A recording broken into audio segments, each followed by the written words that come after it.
Hello travellers, welcome back to my channel two wheel travellers once again.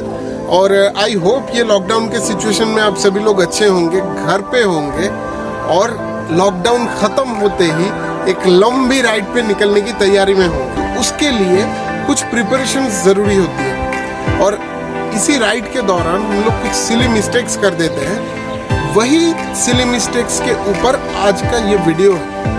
तो इस video में मैं बात करूंगा ऐसे ही 10 मिस्टेक्स के बारे में जो कि आपको हर बार ध्यान में रखते हुए अवॉइड करना चाहिए किसी भी लॉन्ग राइड पे निकलने से पहले। तो चलिए बात को आगे बढ़ाते हैं और शुरू करते हैं पॉइंट नंबर 1 से। सबसे पहला और कॉमन मिस्टेक हम लोग जो करते हैं लॉन्ग राइड पे निकलने से पहले वो है कि बाइक के ऊपर हम लोग ज़रूरत से ज़्यादा ही सामान लोड कर देते हैं। तो एक चीज़ आप समझने की कोशिश करो, आपका जो बाइक है बेसिकली ये पूरा सामान लोड होता है पिलियन सीट। अगर आप सोलो राइड कर रहे हो तो एक बात है, अगर आपके साथ पिलियन है तो पिलियन का वेट प्लस ये जो लगेज का वेट होता है ये जाता है आपके रेयर व्हील पे।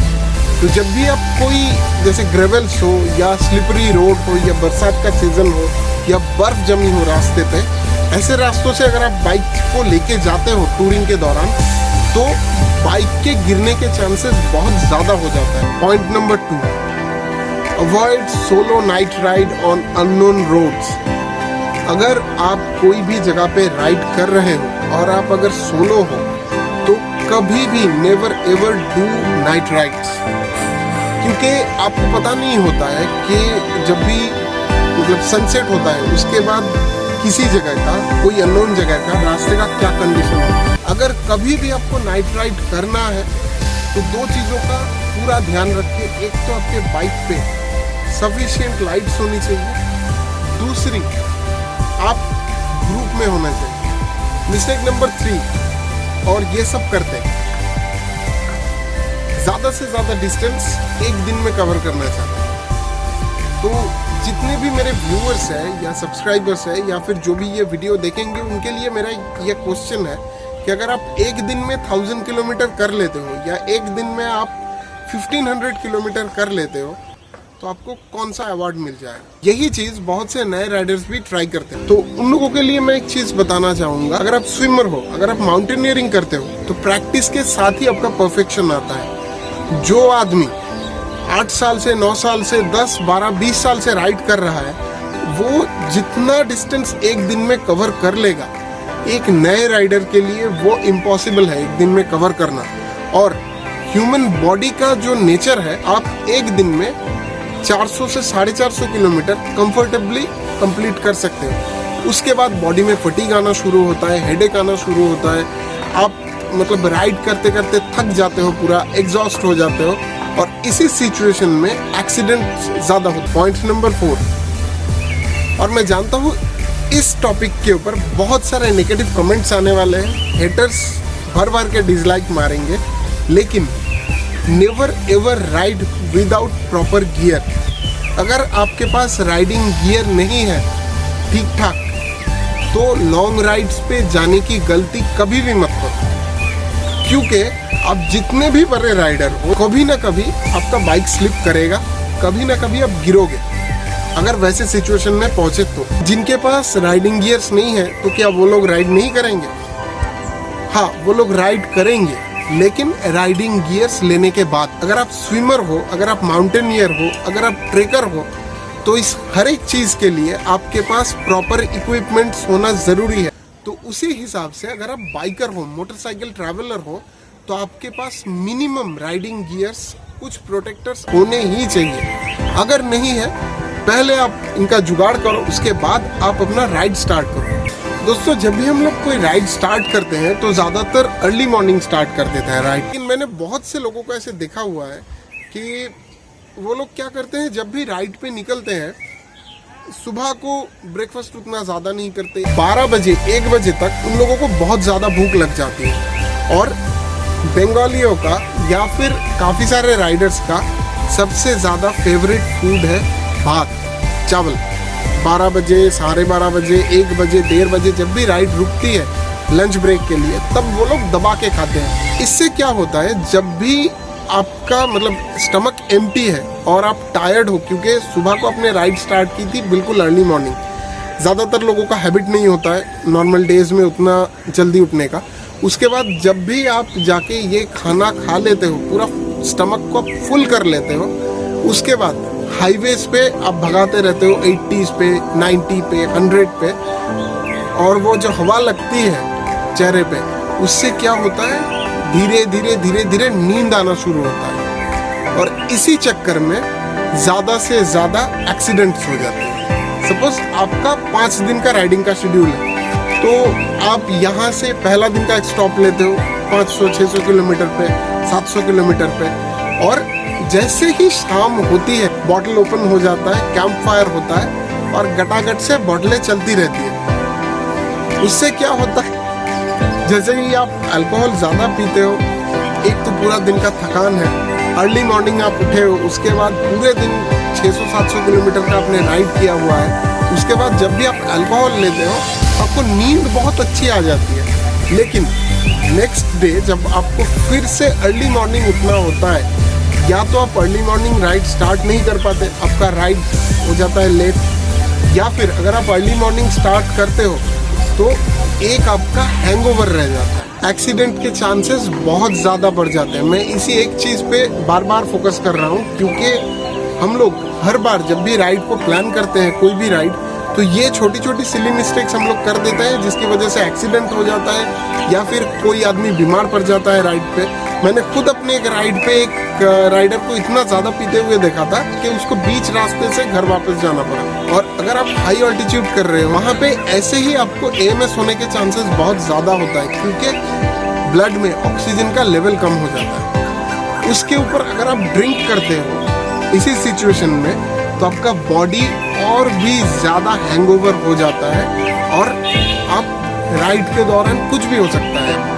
तो कुछ राइडर्स बोलेंगे कि हाँ मेरा कैपेसिटी है ऐसा, मैं पी सकता हूँ, मैं अपने पैसों से पी रहा हूँ। अरे भाई, तुम अपने पैसों से पी रहे हो, लेकिन जब भी आप राइड पे जाते हो, अगर आपके साथ एक ग्रुप है तो ग्रुप के बाकी मेंबर्स का भी आपके ऊपर रिस्पॉन्सिबिलिटी है।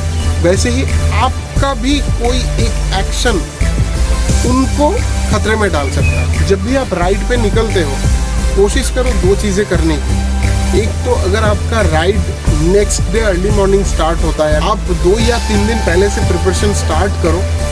एक पूरा लिस्ट बनाओ कि क्या क्या चीज़ आपको करनी है, क्या क्या चीज़ आपको लेके जाना है, और उसी हिसाब से पैकिंग आप 2 या 3 दिन पहले से स्टार्ट करके ख़त्म करके रख दो। मेरा सुझाव यही रहेगा कि अगर आप आज निकलने वाले हो तो कल दोपहर तक बाइक पे पूरा सामान लोड कर दो, बाइक पे आप फ्यूल अप कर दो, पूरा एयर प्रेशर चेक करके बाइक को पूरा चेकअप करके आप गैराज में रख दो, और नॉर्मल रूटीन के हिसाब से थोड़ा जल्दी सोने के लिए चले जाओ। डिनर जल्दी जल्दी ख़त्म करो, जल्दी जल्दी सोने के लिए चले जाओ। 8वां पॉइंट, जब भी आप कोई राइड पे जा रहे हो तो लिस्ट बनाना बहुत ही ज़रूरी है। मैं लिस्ट के इस बारे में बार बार एक ही चीज़ बोल रहा हूँ कि आपको क्या क्या चीज़ें कैरी करनी है, क्या क्या चीज़ें नहीं कैरी करनी है, उसका एक पूरा लिस्ट बनाओ।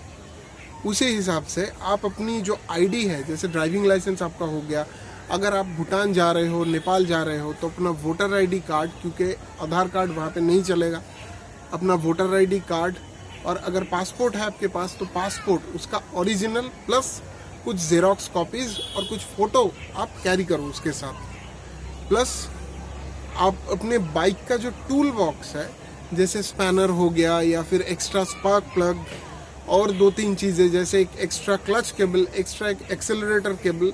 कोई भी राइड पे निकलते हो, वो आप 2 दिन का राइड है, 3 दिन का राइड है, ये छोटी छोटी चीज़ें आप अपने लगेज में हमेशा रख देना। पॉइंट नंबर 9, इसके ऊपर भी बहुत सारे कमेंट्स आने वाले हैं आई थिंक, और बहुत सारे हेटर्स भी डिसलाइक मारने वाले हैं। बहुत से राइडर्स को हाई स्पीड पे बाइक चलाने का शौक होता है, लेकिन अगर आप कोई ग्रुप में जा रहे हो तो उससे पहले आप एक काम करो, आप अपने ग्रुप का जो भी लीड होगा, मतलब अगर 4 या 5 पर्सन का एक ग्रुप है तो एक आदमी को रखो जो कि आपको लीड करेगा, और एक आदमी को रखो जो कि पूरे ग्रुप के एकदम एंड में रहेगा। इसको बोलते हैं हेड एंड टेल। एक हेड सेक्शन देखेगा, एक टेल सेक्शन देखेगा, और मिडिल वाला एक वो स्पीड घटा के या बढ़ा के पूरे ग्रुप के साथ एक तालमेल रखेगा। 2-3 चीज़ें आपको ध्यान में रखनी चाहिए कि ग्रुप में जो सबसे अच्छा चलाता है उसको देख के नहीं चलाना है। जो ग्रुप में सबसे स्लो है, जो ग्रुप में सबसे कमज़ोर है राइड में, उसकी राइडिंग स्किल को ध्यान में रखते हुए चलाना है। क्योंकि अगर एक्सीडेंट हो सकता है तो 80% चांस है कि उसी का हो सकता है एक्सीडेंट।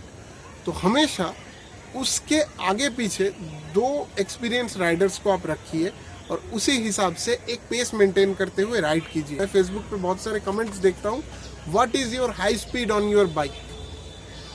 तो उससे भी कुछ होने वाला नहीं होता है, क्योंकि इंडिया के जो रोड्स है वो बाइक को 100 में भगाने के लिए कभी भी सही वाला रास्ता नहीं है। तो स्पीड को मेंटेन रखो, कोशिश करो 60 से लेके 75, 80 या मैक्सिमम 90 के स्पीड गैप में आप चलाओ।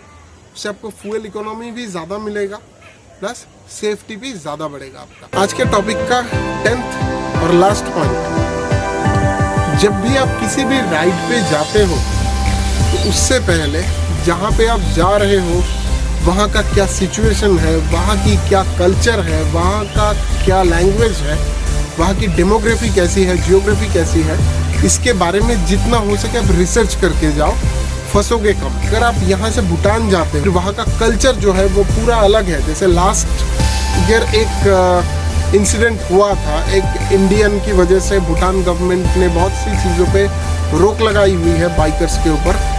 तो इन चीज़ों के लिए आप रिसर्च करते हुए जाओ। जैसे कि अगर आप नॉर्थ ईस्ट जा रहे हो, वहाँ पे बारिश ज़्यादा होता है, तो उसका क्या सॉल्यूशन हो सकता है वो आप थोड़ा रिसर्च कर लो। या फिर अगर आप साउथ की तरफ जा रहे हो, लैंग्वेज प्रॉब्लम्स हो सकता है, या फिर कौन कौन से देखने के लिए जगह है वो आप थोड़ा रिसर्च करो। जैसे कि मैंने फर्स्ट पॉइंट पे बताया था क्या क्या चीज़ें आपको लेनी है जगह के अकॉर्डिंगली। सपोज अगर आप लद्दाख जा रहे हो और आपने एक जीन्स और एक टी शर्ट कैरी की हुई है तो आपको बहुत ज़्यादा प्रॉब्लम होने वाली है, क्योंकि वो ठंड की जगह है। वैसे ही अगर आप साउथ की तरफ जा रहे हो और अपने वुलन चीज़ें, जैकेट, ये सब आपने कैरी किया तो वहाँ पे क्या हो जाएगा कि आपको वहाँ पे भी प्रॉब्लम हो जाएगी।